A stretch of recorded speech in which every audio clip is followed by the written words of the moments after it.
छुटका हाँ देख तोर भौजी छते पर कूदत जल्दी चल रहे सारे। अरे हे दुल्हनिया काहे छत पर कूदत है रे? अरे भौजी अरे मलकिनाज रे मलकिनाज रे। अरे हे बुढ़ा ई बता पहले हमसे गेहूं कटवाइबो?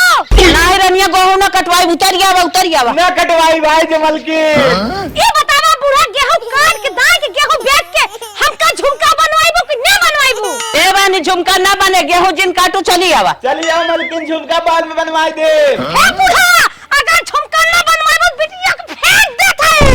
अरे हे बानी झुमका बन जाए बिटिया बटुआ जिन फेंक भागिया ओकरे बाद हमरे भैया के शादी पड़ी बे हमें 10,000 साड़ी लेबो कि ना लेबो?